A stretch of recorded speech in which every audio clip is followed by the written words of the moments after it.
To make a transition, from wholesale to retail, it was a major task. We had millions of dollars in sales in the wholesale business. We had to move to the retail business. During that time, we were losing the millions of dollars of business. Bank was not easy. CIBC came along, and today with 40 stores. They also knew that we had the passion and we had the opportunity to grow this business.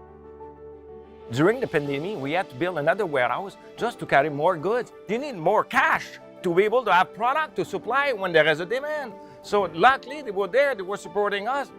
In the past, we never really had a lot of money. We've been working hard all the time. And since Bat Depot, all those years, now they're starting to make a little money for us personally. So private banking came along. My daughters, his son is already in the business. So the idea is to create more stores.